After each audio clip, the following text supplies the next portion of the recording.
일본은 5,500억 달러. 한국은 얼마입니까?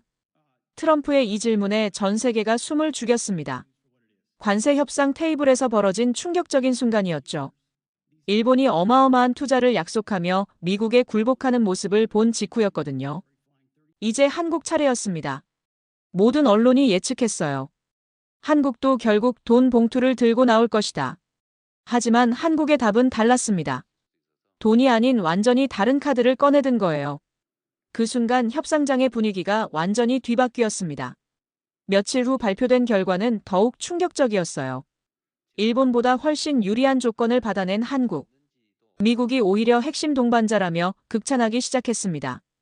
도대체 한국은 무슨 비밀 카드를 가지고 있었던 걸까요? 어떻게 돈 대신 다른 것으로 미국을 움직일 수 있었을까요? 이야기 시작하기 전에 좋아요와 구독 버튼 가볍게 한번 눌러주시면. 국방비 분담금 인상, 반도체 관세 100% 폭탄. 워싱턴 DC 한복판, 백악관 브리핑룸이 순식간에 아수라장이 되었습니다. 트럼프 대통령이 또 한 번 전 세계를 충격에 빠뜨리는 폭탄 발언을 터뜨렸거든요. 하지만 그 순간 저는 알지 못했습니다. 이 발언이 한국에게는 오히려 기회가 될 줄이야. 저는 다카하시 아키라입니다. 일본 최대 경제신문 니혼게이자이 신문 워싱턴 특파원으로 7년째 활동하고 있습니다. 와세다 대학교 정치경제학부를 졸업하고 도쿄 상공회의소 국제부 부장으로 기업 현장의 통상실무를 경험한 후 하버드 케네디스쿨 객원연구원으로 미국 정책을 연구했습니다. 그 후 언론계로 전향했죠. 미국의 통상정책과 동아시아 경제관계 전문가로 인정받고 있습니다. 그날 아침 브리핑룸에서 벌어진 일은 지금 생각해도 소름이 돋습니다. 한국이 국방비를 더 안 내겠다고? 그럼 반도체에 100% 관세를 때려버리겠다. 트럼프의 즉흥적 발언이었지만 현장 분위기는 얼어붙었습니다. 이번엔 한국이 완전히 끝났구나. 옆에 앉은 미국 CNN 방송 기자가 속삭였습니다. 저도 그렇게 생각했어요. 한국 경제의 핵심인 반도체에 100% 관세라니 상상만 해도 끔찍했거든요. 하지만 몇 시간 후 벌어진 일은 제 예상을 완전히 뒤집어 놓았습니다. 백악관 국가안보회의실에서 긴급회의가 열렸는데요. 놀랍게도 한국 협상단은 전혀 당황하지 않았습니다. 삼성은 이미 텍사스에 공장이 있고 새 공장을 짓고 있으며 SK 하이닉스도 인디애나에 첨단 시설을 건설 중입니다. 한국무역협상팀 팀장의 침착한 목소리가 회의실에 울려 퍼졌습니다. 관세를 부과하셔도 저희는 문제 없습니다. 그 순간 회의실 분위기가 완전히 바뀌었어요. 미국 측 관계자들이 서로 눈짓을 주고받기 시작했거든요. 뭔가 우리가 놓친 게 있나? 무역대표부 부대표가 당황한 표정으로 중얼거렸습니다. 반면 일본은 완전히 다른 상황이었습니다. 관세 협상이 본격 시작되기 전부터 우리는 필사적이었어요. 5,500억 달러라는 어마어마한 투자 약속을 준비했거든요. 이번만큼은 확실히 승부를 보자. 기시다 총리의 특별 지시였습니다. 외무성, 경제산업성, 재무성이 총동원되어 협상안을 만들었죠. 협상 전날 밤 일본 대사관에서 열린 브리핑에 참석했습니다. 한국 따위와는 차원이 다른 제안을 가지고 갔다. 외무성 아시아 태평양 지역 국장의 자신만만한 목소리였어요. 저도 그럴 것이라 확신했습니다. 하지만 첫날 협상 결과가 나오자마자 분위기가 이상해졌습니다. 5,500억 달러 투자는 살펴보겠다. 미국 측의 반응이 생각보다 시큰둥했어요. 구체적인 시안이나 법적 구속력은 나중에 논의하자. 뭔가 잘못됐다. 직감적으로 느꼈습니다. 이런 식의 불분명한 답변은 보통 거절의 전조거든요. 더욱 충격적인 것은 한국에 대한 미국의 태도였습니다. 한국은 우리의 핵심 동반자입니다. 백악관 대변인이 공식 브리핑에서 한 말이에요. 이런 표현을 일본에게는 써준 적이 없었거든요. 도대체 뭐가 다른 거야? 같이 취재하던 요미우리 신문 기자가 답답해했습니다. 우리가 5,500억 달러나 투자하겠다고 했는데. 그런데 며칠 후 협상 결과가 발표되면서 모든 것이 명확해졌습니다. 일본은 15% 관세를 적용받게 되었지만 조건들이 매우 불분명했어요. 투자 약속에 구체적 시한도 없고 문서화도 제대로 안 되어 있었습니다. 이게 뭔 소리야? 15%포인트 추가 부과 가능성도 있다고. 최근 일본 대사관 경제 담당관이 미국 관보를 보고 경악했습니다. 결국 최대 30% 관세까지 가능하다는 얘기였거든요. 반면 한국은 가장 좋은 조건을 적용받았습니다. 겉으로는 같은 15% 관세지만 실질적으로는 훨씬 유리한 조건이었죠. 반도체와 조선업은 거의 면제 수준이네요. 한국협상단 관계자의 만족스러운 미소가 인상적이었습니다. 그날 밤 도쿄 본사에 보고 전화를 할 때 저는 정말 말문이 막혔습니다. 편집장님, 이번 협상에서 우리가 한국보다 불리한 결과를 얻었습니다. 뭐라고? 5,500억 달러나 제안했는데. 그게 미국이 별로 관심을 안 보였어요. 한국은 뭘 제안했길래? 투자 규모는 우리보다 훨씬 작았는데 미국이 훨씬 좋아했습니다. 도대체 무슨 차이가 있단 말이야? 그 질문에 저는 대답할 수 없었습니다. 하지만 며칠 후 그 답을 알게 되었죠. 한국은 돈의 크기가 아니라 전략적 가치로 승부했던 거예요. 협상장을 나서는 한국 협상단의 모습이 지금도 생생합니다. 과도한 만족감을 드러내지는 않았지만 분명한 성취감이 느껴졌어요. 반면 일본 측은 완전히 당황한 상태였습니다. 이런 식으로 될 줄 몰랐다. 외무성 관계자가 한숨을 내쉬며 중얼거렸어요. 5,500억 달러면 충분할 줄 알았는데. 다음 날 아침 기사가 나가자마자 일본 전체가 발칵 뒤집혔습니다. 무능한 외교의 끝판. 미국에 당했다는 제목이 모든 신문 일면을 장식했거든요. 일본인들의 반응은 분노와 당황이 뒤섞인 것이었습니다. 5,500억 달러나 투자하겠다고 했는데 이게 뭐야? 한국보다 못한 결과를 얻다니 말이 되나? 온라인 댓글들이 빗발쳤습니다. 더 충격적인 것은 한국과의 비교 분석이었습니다.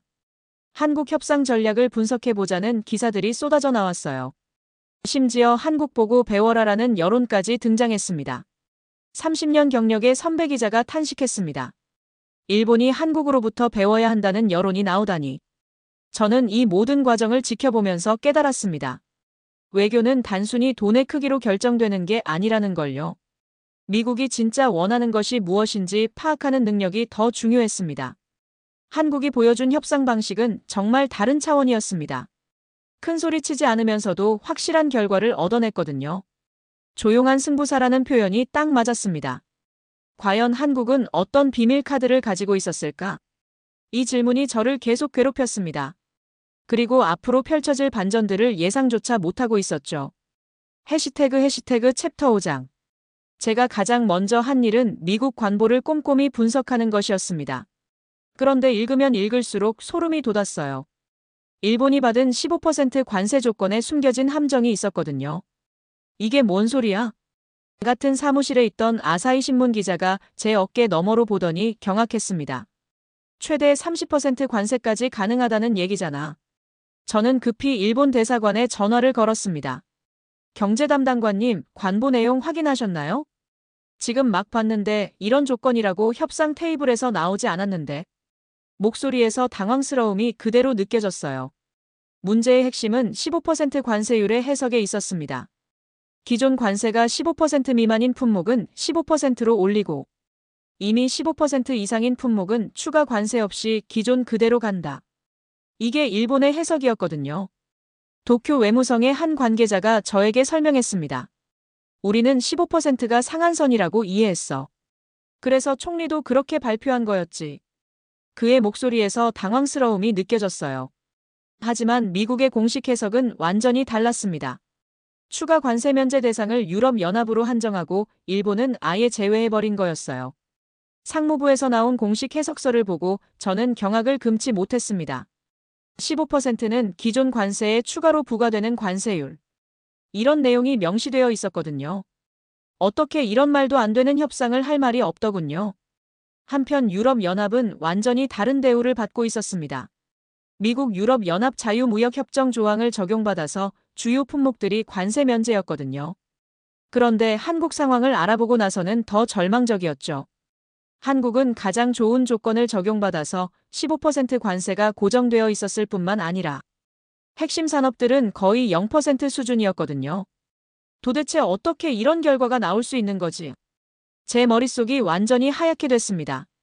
같은 동아시아 국가인데 이렇게 다른 대우를 받다니. 그날 오후 한국협상단의 비공식 브리핑에 참석할 기회가 있었습니다. 저희는 처음부터 조건 없는 수용은 하지 않겠다고 명확히 했습니다. 한국무역협상팀 관계자의 말이었어요. 미국이 원하는 것이 무엇인지 정확히 파악하고 그에 맞는 카드를 준비했죠. 구체적으로 어떤 카드를 말씀하시는 건가요? 제가 질문했습니다. 그건 곧 알게 되실 겁니다. 한국 측 관계자가 의미심장한 미소를 지으며 답했어요. 같은 시각 일본 대사관은 완전히 아수라장이었습니다. 5,500억 달러 투자 약속이 이런 대우를 받을 일인가? 외무성에서 파견된 고위 관계자가 화를 냈습니다. 한국보다 10배나 큰 투자를 약속했는데 결과는 이 모양이야. 더욱 충격적인 것은 미국 측의 반응이었습니다. 일본의 항의에 대해서 차가운 반응을 보였거든요. 협상 과정에서 충분히 설명했습니다. 미국 무역대표부 대변인의 공식 답변이었어요. 그날 밤 도쿄 본사에서 긴급 화상회의가 열렸습니다. 다카하시 기자, 현지 상황이 정말 그렇게 심각한가? 편집국장의 걱정스러운 목소리였어요. 네. 일본이 완전히 속은 것 같습니다. 한국과 비교해서 어느 정도 차이가 나는 건가? 한국은 실질적으로 관세 혜택을 받았는데 일본은 오히려 불리한 조건을 받았습니다. 다음 날 아침 이 소식이 퍼지자마자 일본 전체가 다시 한번 발칵 뒤집혔습니다. 댓글들이 순식간에 수천 개씩 달렸어요. 정부가 뭘 하고 있었던 거야? 한국이 어떻게 협상했는지 알아봐야겠다. 일본 국민들의 분노가 그대로 느껴졌습니다. 특히 경제 전문가들의 반응이 격렬했습니다. 이건 외교 참사다. 도쿄대학교 경제학과 교수가 긴급 기자회견에서 말했어요. 한국의 협상 전략을 철저히 분석해서 배워야 한다. 더 놀라운 것은 여론조사 결과였습니다. 한국의 외교 전략을 배워야 한다는 의견이 68%나 나왔거든요. 이런 결과는 일본 외교사에서도 유례가 없는 일이었습니다. 이렇게 될 줄 몰랐는데. 외무성 아시아 태평양 지역국 과장이 한숨을 쉬며 말했어요. 한편 한국 언론들의 보도는 매우 절제되어 있었습니다. 과도한 자축보다는 사실 위주의 차분한 보도였죠. 역시 다르구나. 이런 점에서도 한국의 성숙함이 느껴졌습니다. 곧이어 더욱 충격적인 소식이 들려왔습니다. 기시다 총리가 서류와 짐을 다시 챙겨서 미국으로 향한다는 거였어요. 재협상을 위한 긴급 방미였습니다. 이런 굴욕이 또 있나? 선배 기자가 탄식했습니다. 총리가 짐 싸들고 다시 가다니. 총리 관저에서는 비상이 걸렸습니다. 국민들이 정부를 믿지 않기 시작했어요. 한국과 비교당하는 상황까지 와버렸어요. 관저 관계자의 말이었습니다. 반면 워싱턴에서는 한미 관계에 대한 평가가 완전히 달라지고 있었습니다. 한국은 우리가 놓칠 수 없는 파트너다. 국무부 고위 관계자가 비공개 간담회에서 한 말이에요. 이런 평가가 나오게 된 배경을 알아보려고 잠도 안 자고 며칠간 취재에 매달렸습니다. 그런데 놀라운 사실을 발견했어요. 한국은 협상 과정에서 단순히 경제적 이익만 추구한 게 아니었거든요. 한국은 미국의 장기적 이익을 함께 고려했습니다. 일본처럼 당장의 투자 약속으로 때우려 하지 않았어요. 미국 전략국제문제연구소 연구원의 분석이었어요. 한국의 협상 방식은 정말 달랐습니다. 우리는 미국과 함께 성장하길 원합니다. 한국 협상단장이 협상 테이블에서 한 말이었어요. 일본의 돈으로 해결하자는 접근과는 완전히 달랐죠. 저는 이 모든 상황을 지켜보면서 깨달았습니다. 이번 협상에서 드러난 것은 단순한 관세 문제가 아니었어요. 한미 관계와 일미 관계의 본질적 차이가 만천하에 드러난 거였습니다. 한국은 미국에게 파트너였지만 일본은 여전히 고객 취급을 받고 있었어요. 이런 차이를 모르고 돈으로만 해결하려 했던 일본의 한계가 적나라하게 드러났습니다. 며칠 후 한국 외교부에서 조용한 성명을 발표했습니다. 한미 양국의 상호 이익을 위한 협상이었습니다. 과도한 자축 없이 차분하게 상황을 정리하는 모습이었어요. 관세 협상이 마무리되자 워싱턴에서는 예상대로 다음 카드가 나왔습니다. 국방비 분담금 협상이었죠. 미국이 언제나 그랬듯이 관세로 압박한 후에는 방위비로 재협상을 시작하는 것이 루틴이었어요. 하지만 이번에는 뭔가 달랐습니다. 저는 백악관 서관에서 열린 한미 국방비 협상 관련 브리핑을 취재하고 있었습니다. 미국 측의 요구가 예상보다 훨씬 강경했어요. 한국의 국방비 분담금을 13조 원 더 증액해야 한다. 국방부 관계자의 발언이었습니다. 더욱 충격적인 것은 트럼프 대통령의 직접적인 압박이었어요. 한국은 미군 없으면 72시간 내에 끝나는 나라다. 플로리다 마라라고 리조트에서 열린 비공개 만찬에서 한 말이었습니다. 참석자 중 한 명이 언론에 흘린 내용이었죠. 일본 입장에서 보면 이런 상황이 익숙했습니다. 미국은 항상 동맹국들에게 경제적 압박과 군사적 압박을 동시에 가해왔거든요. 이번에도 한국이 결국 굴복할 것이다. 일본 대사관 관계자들 사이의 중론이었어요. 하지만 한국의 반응은 예상과 달랐습니다. 보통 이런 압박이 가해지면 한국도 당황하며 협상 테이블로 나오곤 했는데 이번에는 침묵을 지켰어요. 뭔가 이상하다. 같은 취재진도 의아해했습니다. 며칠 후 한국 국방부에서 조용한 성명을 발표했습니다. 국방비 분담에 대해 다시 논의할 필요가 있다. 강경하지도 굴복적이지도 않은 매우 차분한 톤이었어요. 미국 측은 한국의 이런 반응에 당황하기 시작했습니다. 왜 예전처럼 협상 테이블로 나오지 않는 거지? 국무부 관계자가 의아해했어요.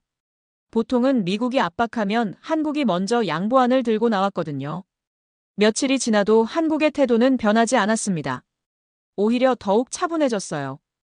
우리는 동맹의 가치를 돈으로만 계산하지 않습니다. 한국 외교부 대변인의 브리핑이었습니다.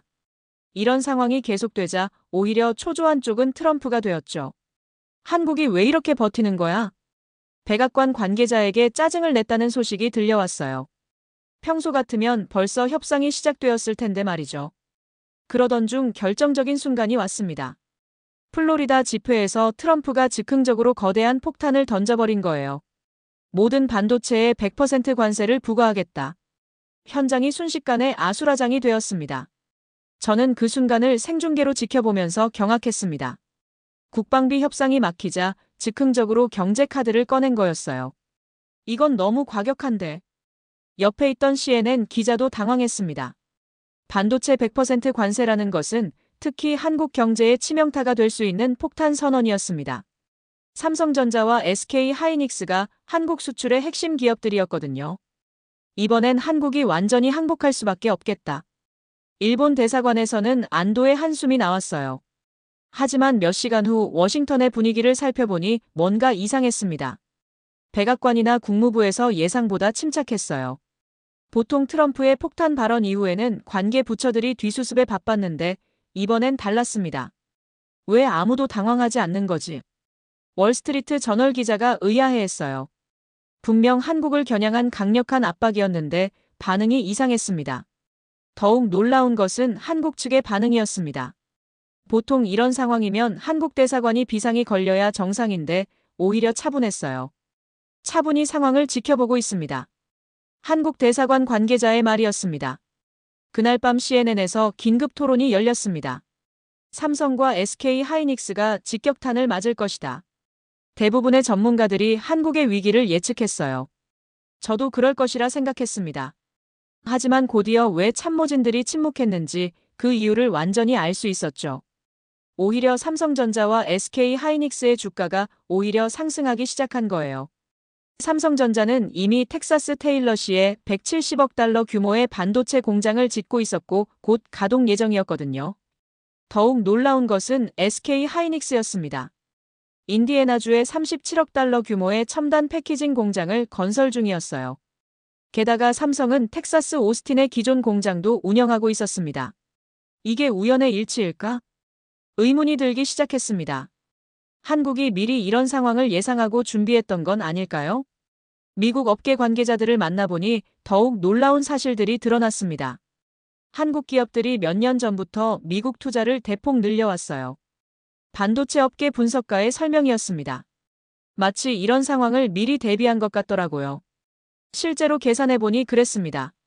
삼성과 SK 하이닉스가 미국에서 생산하는 물량이 늘어나면 관세를 부과해도 큰 타격이 없었어요. 오히려 미국 현지 고용이 증가하고 세수도 늘어나는 구조였습니다.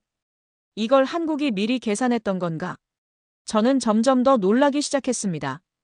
트럼프의 즉흥적 폭탄을 무력화시키는 완벽한 방어막이 이미 준비되어 있었던 거예요. 워싱턴 정가에서 흥미로운 소문이 돌기 시작했습니다.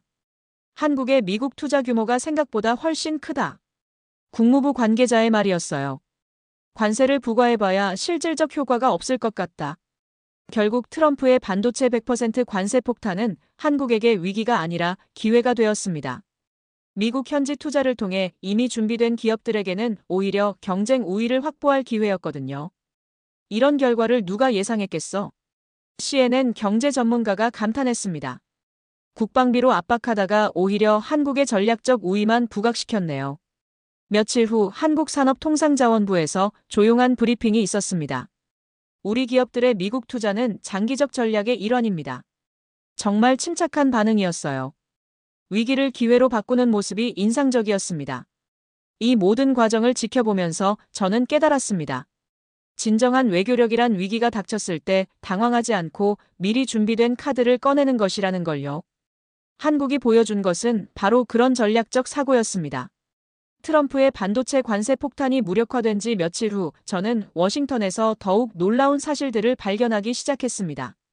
한국이 준비한 카드가 반도체만이 아니었던 거예요.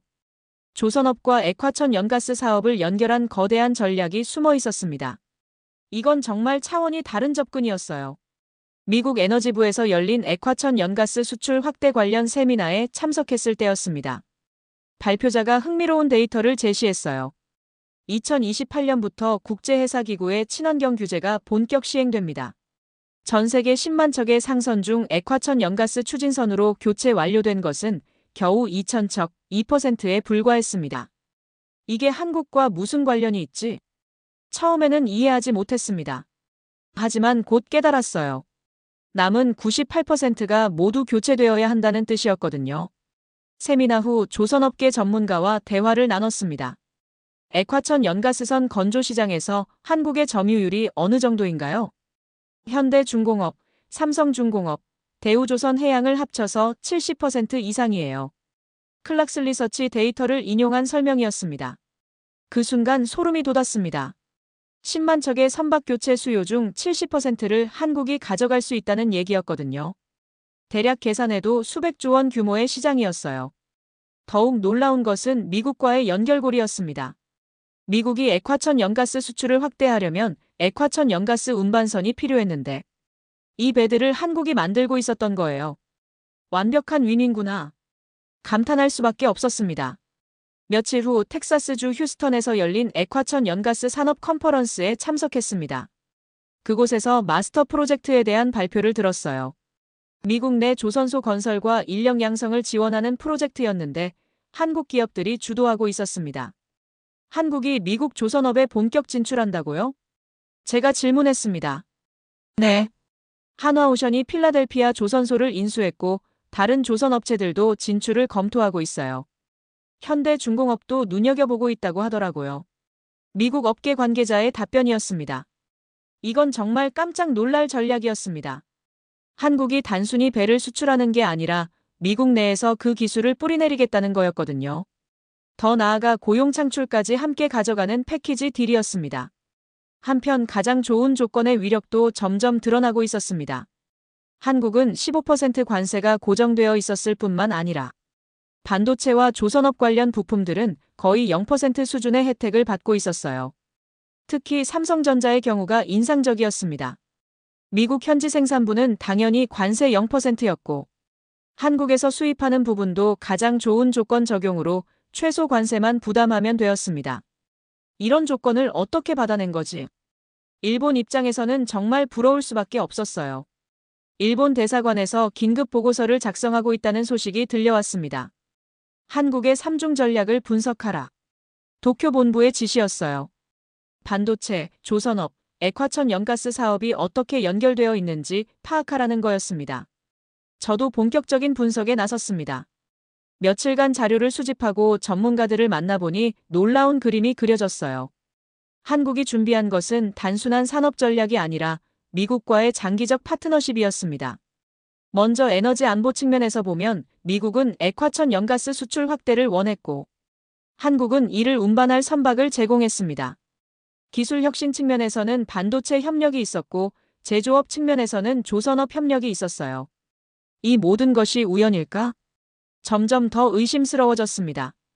한국이 몇 년 전부터 이런 시나리오를 그려놓고 차근차근 준비해온 것 같았거든요. 골드만삭스에서 발표한 보고서가 이런 의구심을 뒷받침했습니다. 한국의 대미 수출 전망치를 0.5%에서 1.2%로 상향 조정한다. 관세 불확실성이 해소되었을 뿐만 아니라 새로운 성장 동력이 확인되었다는 이유였어요.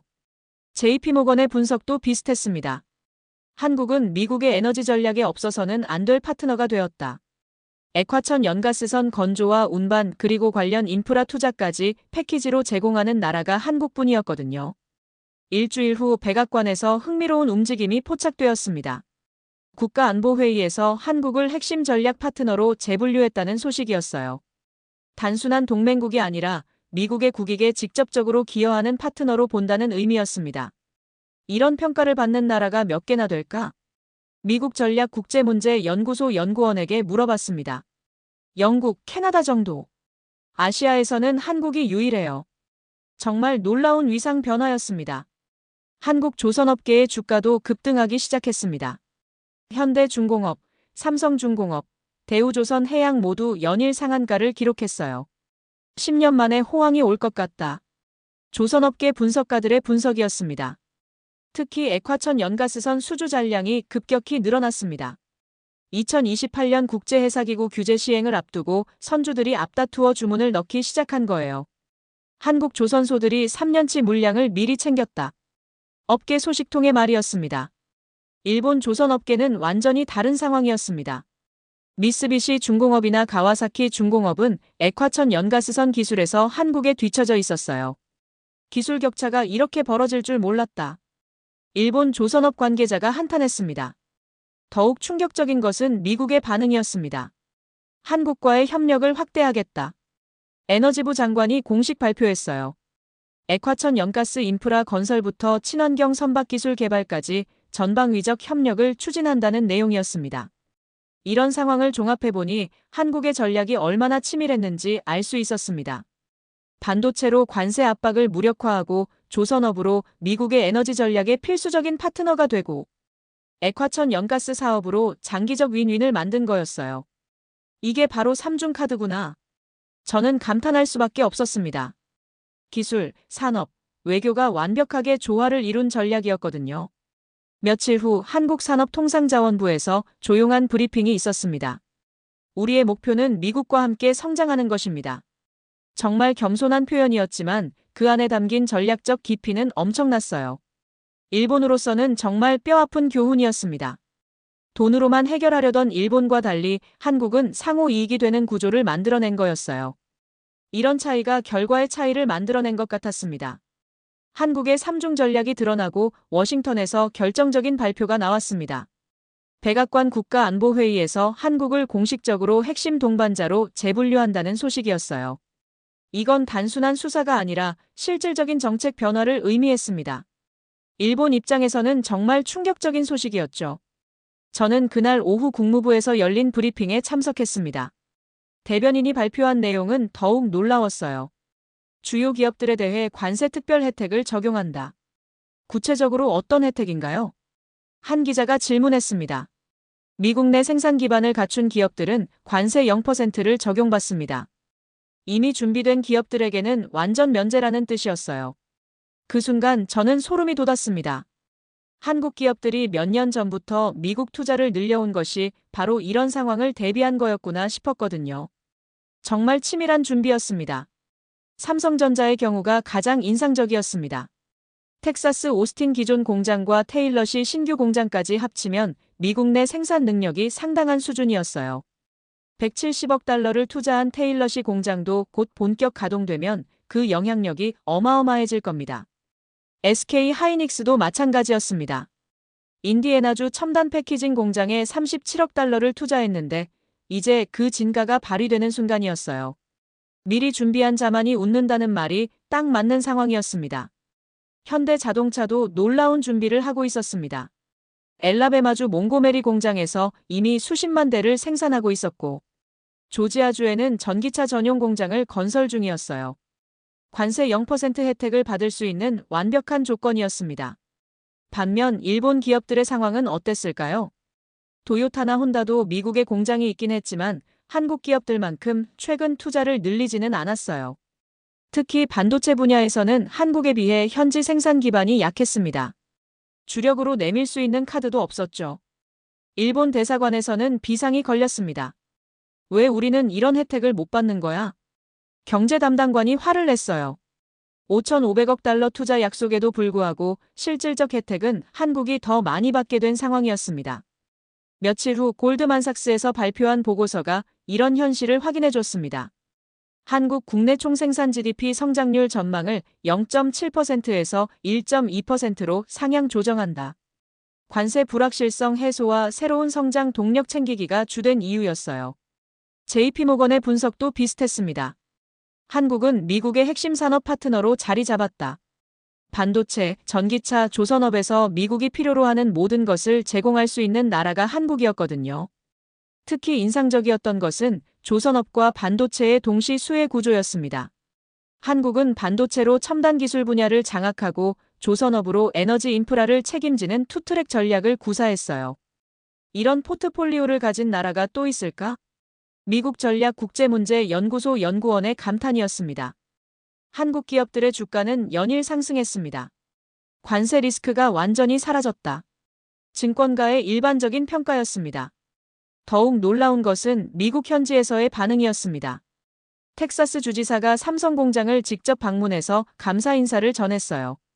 한국 기업들이 텍사스 경제에 기여하는 바가 엄청나다. 2만 명의 직접 고용과 수만 명의 간접 고용 효과 때문이었습니다. 인디애나주에서도 비슷한 반응이었습니다. SK 하이닉스 공장 덕분에 지역 경제가 활성화될 것이라면서 추가 투자를 요청하기까지 했어요. 이런 환대를 받는 외국 기업이 몇 개나 될까? 정말 부럽기 그지 없었습니다. 한편 대만의 TSMC는 완전히 다른 상황에 처했습니다. 애리조나주에 공장을 짓고 있긴 했지만 진행 속도가 늦었어요.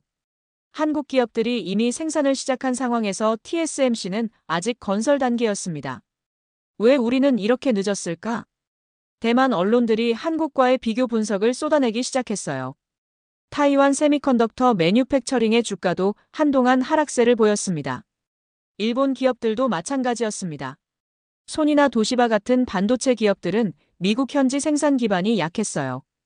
한국 기업들의 선견 지명이 부럽다. 니혼게이자이 신문의 분석 기사 제목이었습니다. 저는 이런 상황들을 종합해보면서 한국 전략의 핵심을 깨달았습니다. 단순히 투자 규모가 아니라 타이밍과 방향성이 중요했던 거예요. 미국이 필요로 하는 시점에 미국이 원하는 방식으로 투자한 것이 승부처였습니다. 워싱턴 정가에서는 한국에 대한 평가가 완전히 달라졌습니다. 한국은 우리가 놓칠 수 없는 파트너다.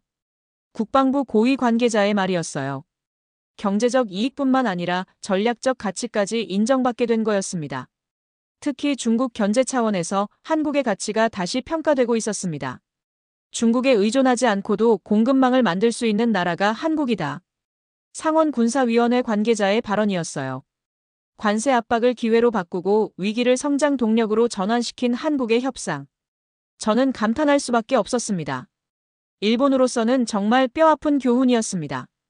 5,500억 달러라는 거대한 투자 약속에도 불구하고 하나도 실속을 차리지 못했죠. 돈의 크기가 아니라 전략적 가치가 더 중요하다는 걸 뒤늦게 깨달았습니다. 대만도 마찬가지였습니다. 반도체 강국이라는 자부심에도 불구하고 미국 시장에서는 한국에 밀렸어요. 기술만으로는 부족하다. 타이밍과 전략이 더 중요하다. 대만 경제부 관계자의 한탄이었습니다. 이 모든 과정을 지켜보면서 저는 깨달았습니다. 진정한 승리란 남을 이기는 것이 아니라 모두가 이길 수 있는 구조를 만드는 것이라는 걸요. 한국이 보여준 것은 바로 그런 지혜였습니다. 미국도 원하는 것을 얻었고 한국도 필요한 것을 챙겼어요. 완벽한 윈윈 구조였습니다. 이런 결과를 만들어낸 한국의 전략적 역량에 정말 감탄할 수밖에 없었어요. 한국의 관세 협상 승리가 주목받는 가운데 저는 또 다른 차원의 이야기를 추적하기 시작했습니다. 국방비 분담금 협상에서 한국이 보여준 전략이 관세 협상과 똑같은 패턴이었다는 걸 발견한 거예요. 이건 우연이 아니라 일관된 철학에 바탕한 접근법이었습니다. 돈이 아니라 가치로 승부한다는 한국만의 독특한 전략 말이죠. 몇 달 전 국방비 협상 당시의 자료들을 다시 들여다보기 시작했습니다. 미국 국방부 관계자와의 인터뷰에서 흥미로운 증언을 들을 수 있었어요. 한국 측이 제시한 논리가 정말 인상적이었다. 당시 협상에 참여했던 펜타곤 고위 관계자의 말이었습니다. 구체적으로 어떤 논리였나요? 제가 물었습니다. 한국은 단순히 돈을 더 낼 문제가 아니라 이미 제공하고 있는 전략적 가치를 다시 평가해 달라고 했어요. 정말 놀라운 접근법이었습니다. 한국이 제시한 무형자산 목록을 보고 저는 깜짝 놀랐습니다. 주한미군 28,500명이 한반도에 전진 배치됨으로써 얻는 동북아 군사 우위권을 구체적인 수치로 제시했거든요. 이런 계산을 누가 했을까? 정말 치밀한 분석이었습니다. 특히 평택 캠프 험프리스에 대한 설명이 인상적이었습니다. 세계 최대 규모의 미군 기지인데 건설비 107억 달러 중 92%를 한국이 부담했다는 사실을 강조했어요. 이걸 돈으로 환산하면 연간 얼마의 가치일까요? 한국 측 협상가가 미국 관계자에게 물었다고 합니다. 더욱 놀라운 것은 한국이 제공하는 훈련장과 공역의 가치였습니다. 미군이 한국에서 실시하는 각종 연합훈련의 규모와 빈도를 분석해서 제시했거든요. 이런 훈련 환경을 미국 본토에서 만들려면 수십조 원이 필요하다. 한국 국방부의 치밀한 계산이었습니다. 한국이 특히 강조한 부분은 사드 배치와 전략 무기 전진 배치 효과였습니다. 우리는 미국의 무기 시험장 역할도 하고 있습니다. 한국 협상단이 제시한 자료였어요. 실제로 한국에서 실전 배치된 무기 시스템들의 데이터가 미국 방산업체들에게 얼마나 귀중한 정보인지 분석했습니다. 문득 얼마 전 열린 한미안보협의회 관련 브리핑에서 들었던 이야기가 생각났습니다. 한국의 지정학적 위치가 갖는 전략적 가치는 돈으로 환산하기 어렵다. 태평양 사령부 관계자의 말이었습니다. 구체적으로 어떤 가치를 말씀하시는 건가요? 다른 기자가 질문했었죠. 중국 견제, 북한 감시, 러시아 견제를 동시에 할 수 있는 거점이 한반도입니다. 이런 지정학적 가치를 한국이 무료로 제공하고 있다는 설명이었어요. 미국 싱크탱크에서 발표한 보고서도 이런 현실을 뒷받침했습니다. 전략국제문제연구소에서 한반도 미군 기지의 전략적 가치라는 제목의 연구를 발표했거든요. 그 보고서는 이렇게 지적했습니다. 주한미군과 그 기지로 인해 한국이 보호받고 있다고 모두들 생각하지만 오히려 연간 약 200억 달러 상당의 군사적 이익을 미국이 얻고 있다는 분석이었습니다. 더욱 흥미로운 것은 한국이 제공하는 정보 수집 능력이었습니다. 북한과 중국의 군사 동향을 실시간으로 모니터링할 수 있는 지리적 이점을 한국이 미국과 공유하고 있거든요. 이런 정보의 가치를 어떻게 돈으로 계산할 수 있겠어요? 한국국방연구원 관계자의 말이었습니다. 일본과의 차이도 명확했습니다. 일본도 미군 기지를 제공하고 있지만 한국만큼의 전진 배치 효과는 없었어요. 한국은 최전선이고 일본은 후방 기지죠. 미군 관계자들 사이에서 통용되는 인식이었습니다. 한국의 이런 논리가 미국 내에서 어떤 반응을 얻었는지 궁금했습니다. 펜타곤 내부 소식통을 통해 알아본 결과 상당한 설득력을 발휘했다고 해요. 처음에는 한국이 핑계를 대는 줄 알았는데 들어보니 일리가 있더라. 국방부 관계자의 솔직한 반응이었습니다. 특히 미국 군사 전문가들 사이에서 화제가 된 것은 한국의 기회비용 분석이었습니다. 만약 한국에서 미군이 철수한다면 미국이 감수해야 할 전략적 손실을 구체적으로 계산해서 제시한 거예요. 이런 분석을 누가 했길래 미국 국방 싱크탱크들도 감탄했다고 합니다. 한미 상호방 위조약 체결 70년 만에 이런 관점의 다시 평가가 이루어진 것도 의미가 깊었습니다. 단순히 미국이 한국을 보호해주는 일방적 관계가 아니라는 걸 보여줬다. 존스 홉킨스 대학교 한미연구소 교수의 평가였어요. 더욱 놀라운 것은 이런 논리가 관세 협상에서도 그대로 적용되었다는 점이었습니다. 한국은 미국에게 단순히 경제적 이익만 제공하는 것이 아니라 전략적 가치를 함께 제공한다고 강조했거든요. 같은 철학이구나. 저는 한국 전략의 일관성에 감탄했습니다. 국방비 협상 과정에서 한국이 보여준 또 다른 혁신은 동반 성장 개념이었습니다. 우리가 더 강해질수록 미국도 더 안전해진다. 한국 국방부가 제시한 논리였어요. 한국의 방어력 증강이 결국 미국의 이익이라는 관점이었습니다. 미 의회에서도 이런 한국의 접근법이 주목받기 시작했습니다. 상원군사위원회에서 한국형 동맹 모델에 대한 연구를 시작했다는 소식이 들려왔어요. 다른 동맹국들도 이런 식으로 접근하면 어떨까? 의원들 사이에서 나온 반응이었습니다. 한편 일본은 이런 한국의 변화를 예의주시하고 있었습니다. 한국이 완전히 다른 차원의 게임을 하고 있다. 일본 방위성 관계자의 평가였어요. 돈으로만 해결하려던 일본의 접근법과는 근본적으로 달랐습니다. 몇 주 후 워싱턴에서 열린 한미 안보 세미나에 참석했습니다.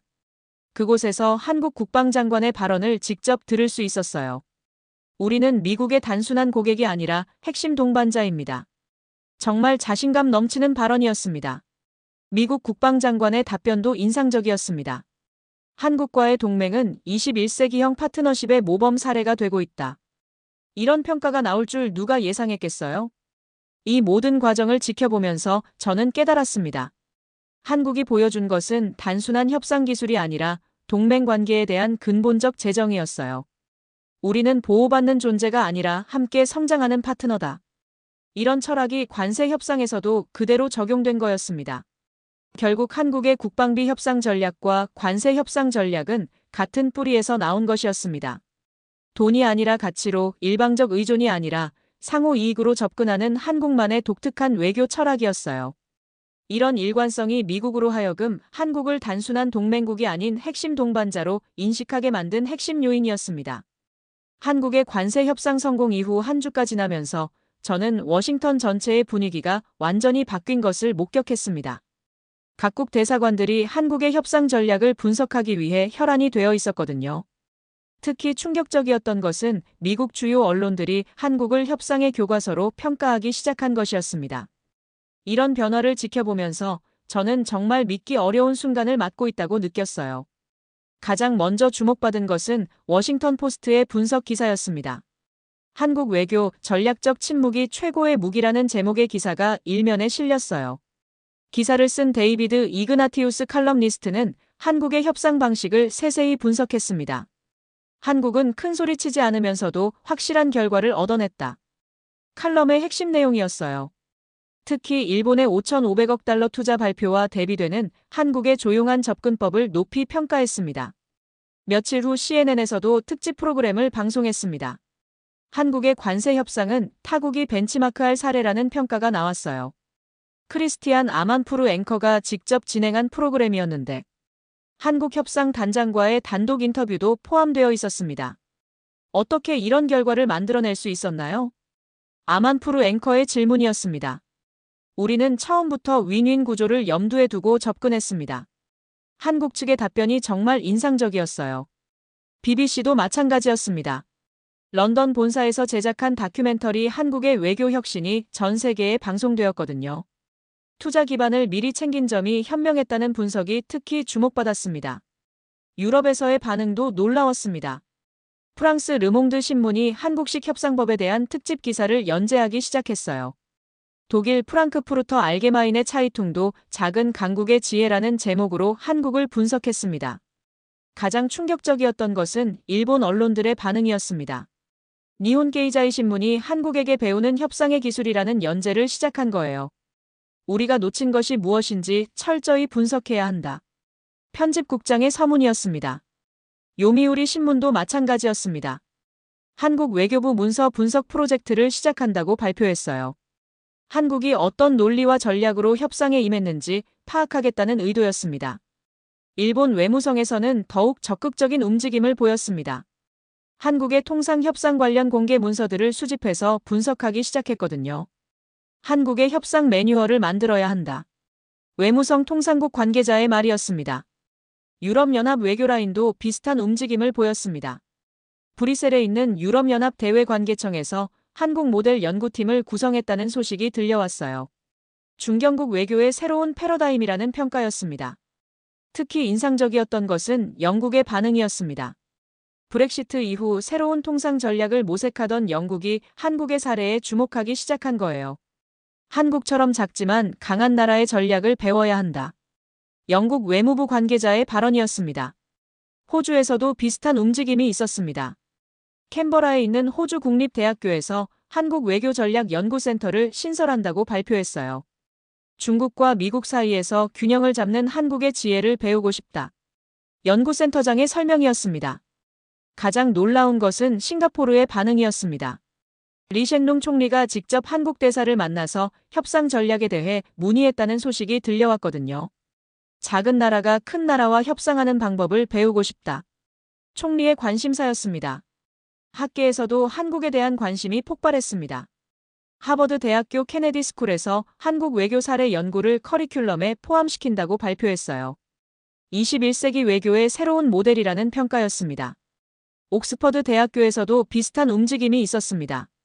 작은 국가의 큰 외교라는 제목으로 한국을 연구하는 프로젝트가 시작되었거든요. 한국이 보여준 것은 단순한 협상 기술이 아니라 외교 철학의 혁신이라는 평가였습니다. 국제기구들도 한국에 주목하기 시작했습니다. 세계무역기구 WTO에서 한국의 협상 사례를 교육자료로 만든다고 발표했어요. 다자간 협상에서도 응용할 수 있는 모델이라는 분석이었습니다. 국제통화기금 IMF에서도 한국의 사례를 연구하기 시작했습니다. 경제외교의 새로운 패러다임이라는 제목의 보고서를 준비 중이라고 했어요. 가장 상징적이었던 것은 유엔에서의 반응이었습니다. 안토니우 구테흐스 사무총장이 한국 대사와의 면담에서 협상 전략에 대해 질문했다는 소식이 들려왔거든요. 타 국가들이 배울 수 있는 지혜라는 표현을 사용했다고 합니다.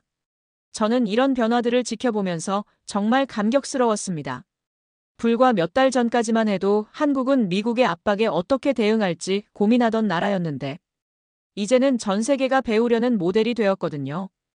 교과서를 받던 나라에서 만드는 나라로. 이런 표현이 딱 맞는 상황이었습니다. 특히 감동적이었던 것은 개발도상국들의 반응이었습니다. 아프리카, 남미, 동남아시아 국가들이 한국의 외교 전략을 배우기 위해 서울을 방문하기 시작했어요. 우리도 한국처럼 할 수 있을까? 이런 희망을 품고 오는 외교관들이 늘어났습니다. 베트남 외무부에서는 아예 한국 모델 적용 TF를 만들었다고 했어요. 태국도 마찬가지로 한국식 협상 전략을 연구하는 팀을 구성했습니다. 멕시코에서는 더욱 적극적이었습니다. 한국 외교부에 공식적으로 협상 전략 공유를 요청했거든요. 북미 자유무역협정 재협상에서 한국의 지혜를 활용하고 싶다. 멕시코 외무장관의 요청이었습니다. 이 모든 변화를 지켜보면서 저는 깨달았습니다. 한국이 만들어낸 것은 단순한 협상 기법이 아니라 새로운 외교 패러다임이었어요. 강대국의 논리에 휘둘리지 않으면서도 상호 이익을 창출하는 제3의 길을 보여준 거였습니다. 한국이 단순히 자국의 이익만 추구한 것이 아니라 작은 나라들에게 희망을 주는 모델을 제시한 것 같았거든요. 이것이야말로 진정한 소프트 파워의 힘이 아닐까 싶었습니다. 한국의 관세 협상 성공이 국제적 주목을 받으면서 저는 워싱턴에서 근본적인 변화의 조짐을 목격하기 시작했습니다. 한미 관계에서 한국의 위상이 완전히 달라진 것을 느낄 수 있었거든요. 과거처럼 미국이 일방적으로 요구하고 한국이 수용하는 관계가 아니라 진정한 의미의 파트너십으로 발전하고 있었습니다. 과거엔 따랐지만 이제는 이끈다는 표현이 딱 맞는 상황이었어요. 가장 먼저 눈에 띈 변화는 한국이 제시한 새로운 동맹 모델이었습니다. 국방비 협상에서 보여준 무형 자산 중심의 접근법이 워싱턴 정가에서 화제가 되고 있었거든요.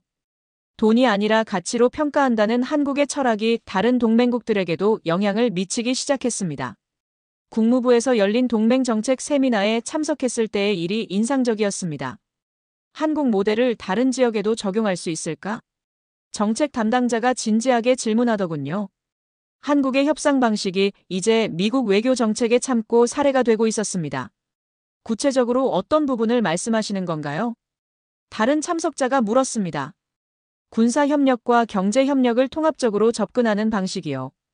한국이 보여준 투트랙 전략이 주목받고 있다는 설명이었어요. 실제로 한국의 관세 협상 성공은 다른 경제협력 분야에도 파급 효과를 가져왔습니다. 한미 자유무역협정 FTA 개정 논의에서 한국의 발언권이 크게 강화되었거든요. 과거에는 미국의 요구를 수용하는 입장이었다면 이제는 대등한 협상 파트너로 인정받게 된 거였습니다.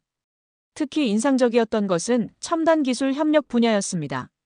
반도체, 인공지능, 배터리 등에서 한미 공동 연구 개발 프로젝트가 급격히 늘어났어요. 한국을 단순한 제조업체가 아닌 기술 파트너로 본다는 인식 변화가 일어난 거였습니다. 미국 상무부 관계자와의 인터뷰에서 들은 이야기가 인상적이었습니다. 한국 기업들과의 협력이 우리에게도 큰 도움이 된다고 말하더군요. 일방적인 기술 이전이 아닌 상호 보완적 협력 관계로 발전한 것을 확인할 수 있었습니다. 한국의 위상 변화는 구체적인 수치로도 나타났습니다. 미국 재무부가 발표한 관세 정책 전망에 따르면 앞으로 10년간 연간 3,100억 달러의 관세 수입을 예상한다고 해요. 이런 장기적 변화 속에서 한국이 미리 대비책을 마련해 둔 것이 얼마나 현명했는지 새삼 느꼈습니다.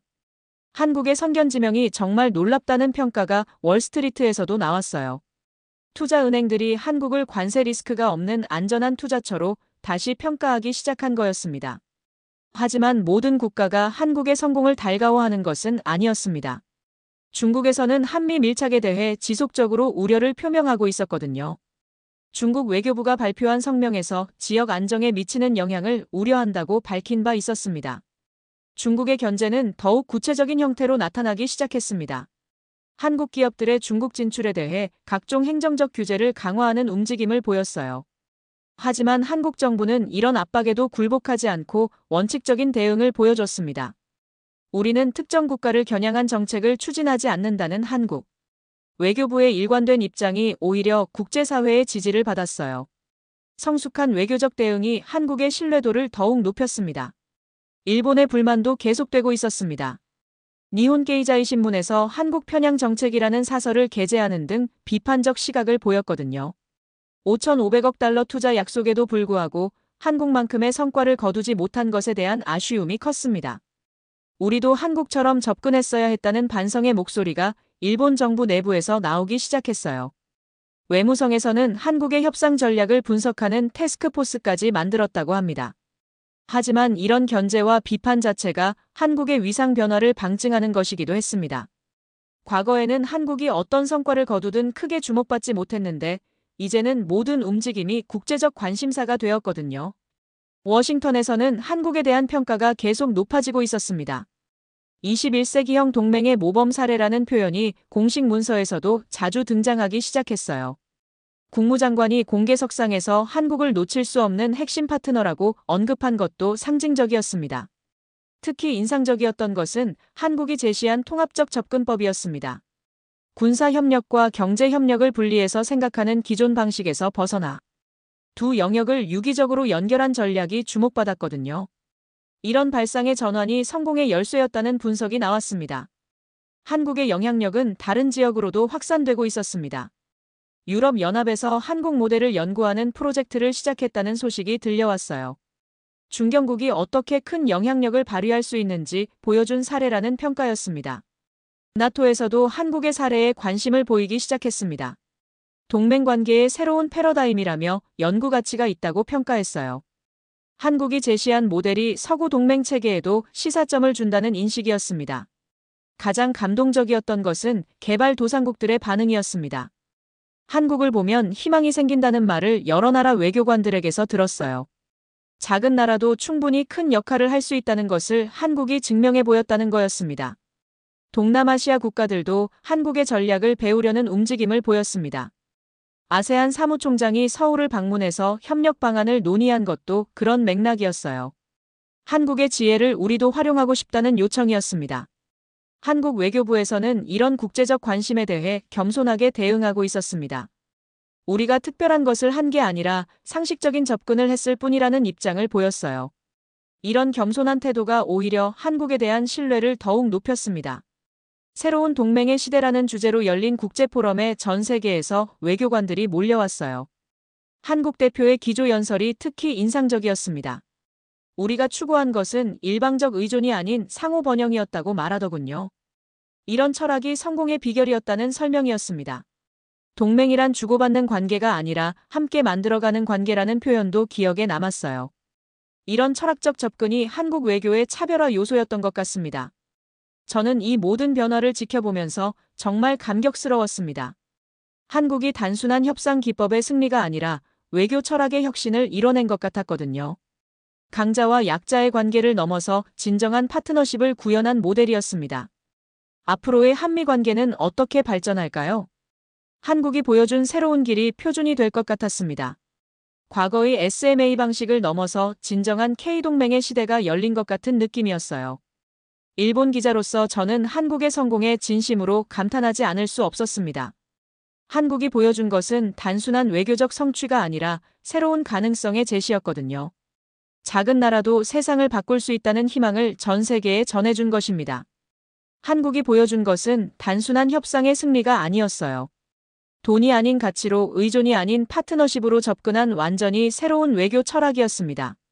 5,500억 달러라는 거대한 숫자로 승부하려던 일본과 달리 한국은 상호 이익과 전략적 가치로 미국의 마음을 움직였습니다.